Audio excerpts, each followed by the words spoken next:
Hello and welcome to Dig Down Deep. I hope all of you are doing good in this lockdown period and keeping yourself engaged in some way. This is the fifth episode of this podcast, and I'd like to thank all of you for your reviews and suggestions on all the previous episodes. This week's topic is obedience and how it works.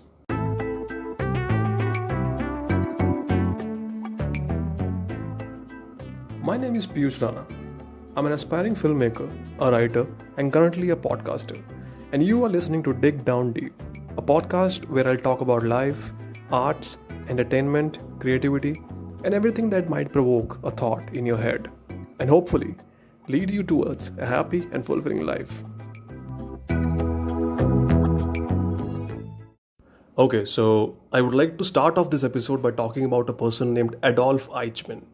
And if you think he's somehow related to the most famous Adolf ever, then you're not wrong. Adolf Eichmann was a lieutenant colonel in the German Nazi Party and one of the major organizers of the Holocaust. And during the time he served, he was responsible for the deaths of 4,37,000 Jews out of the total 7,25,000 Jews in Hungary between March 1944 to July 1944. Just 5 months. Let that sink in.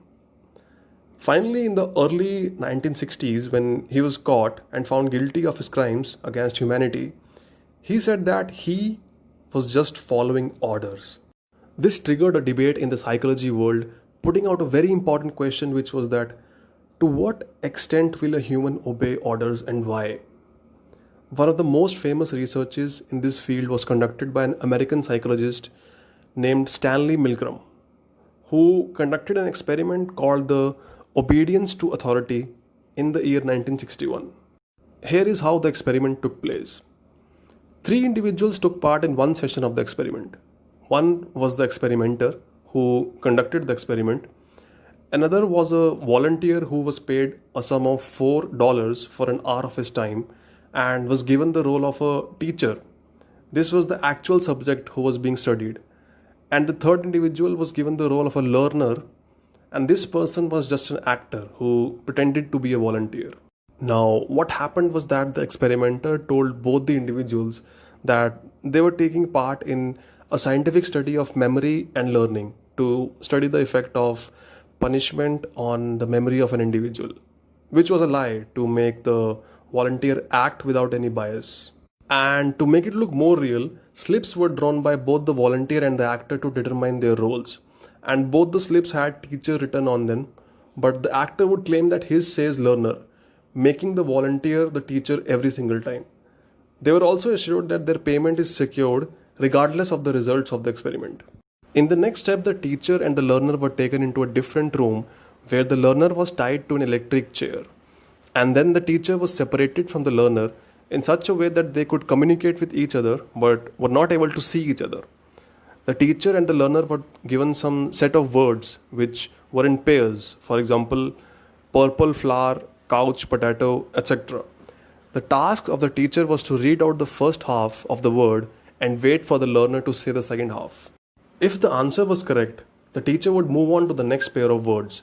But if the answer was wrong, the teacher was supposed to press a button which would initiate an electric shock to the learner, which started from 15 volt, and for every wrong answer, an additional 15 volt was added, with 450 volt being the highest level of shock being given to the learner, which in real life can potentially kill someone. However, there was one catch, which was that both the learner and the experimenter knew that there were no actual shocks and the machine was a fake. The whole purpose of the experiment was to make the teacher believe that the shocks were real and to see how they would respond. The teacher was supposed to generate electric shocks after every wrong answer, and the actors would respond with audible protests and discomforting sounds as the shocks began to increase.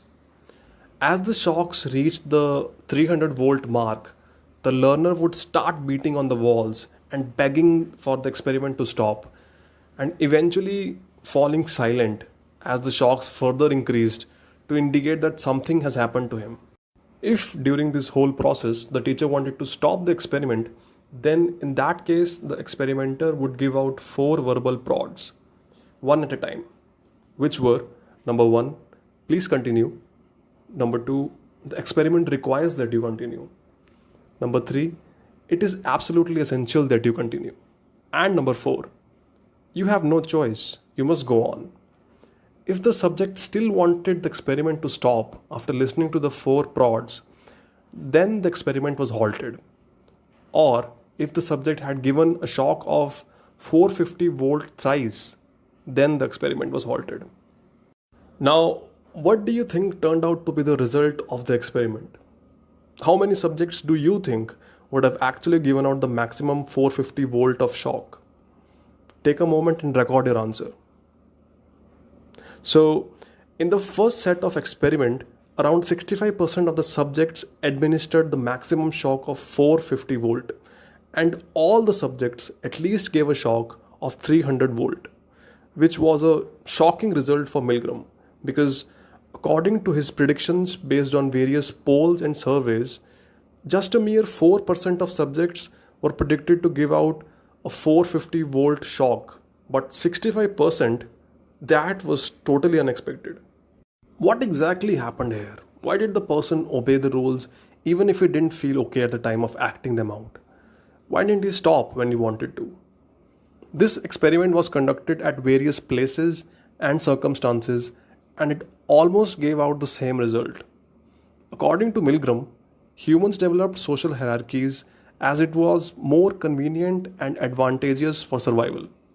Instead of competing individually, it is wiser to act as a group and assign controls to an external source, which could be a person or an idea. Most of the people do not have the ability or the expertise to make decisions on a large scale. For example, in times of a crisis. And that is when we give up the decision making to someone else who either has more expertise or has made us believe that he has more expertise. And the whole group starts to act as the model of the person who is given the authority. In this experiment, the teacher had given the authority to the experimenter and had assumed that his thoughts are for the good of all three participants. Another example is the current scenario of COVID-19, where the authority lies with our governments and we obey what they think is right because we have a certain set of expectations from them and they are supposed to fulfill them. Another observation made by Milgram was that people tend to associate themselves as agents, where they are carrying out the wish of another person.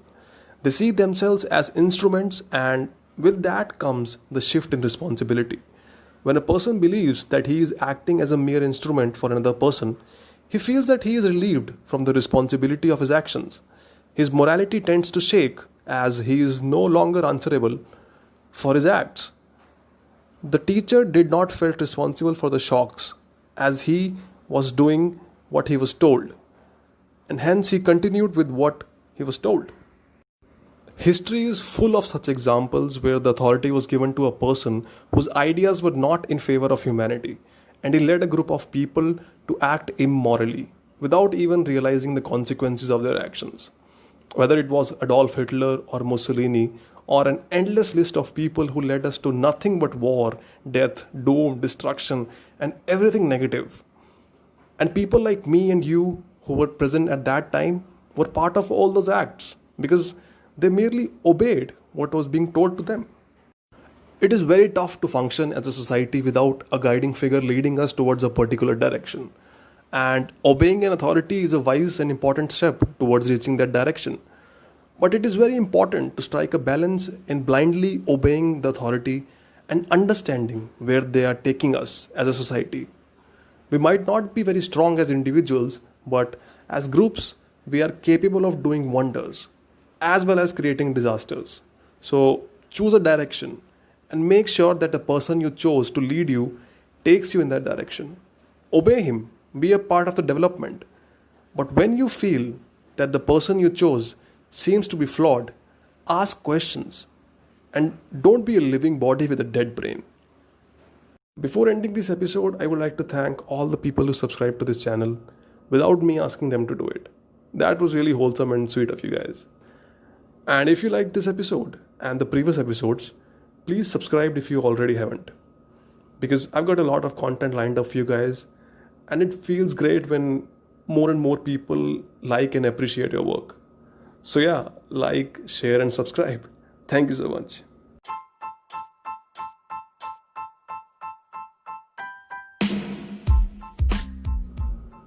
On that note, I would like to end this podcast. Thank you everyone for listening to me, and I'm very open to suggestions and your ideas and thoughts on the podcast. You can send in your suggestions on Instagram. My handle is PiyushRana09. And if you would like to read a transcript of this podcast and check out some additional thought-provoking content, you can check it out on my blog or website. Address is runningafternirvana.blogspot.com. Thank you, and looking forward to see you in the next episode.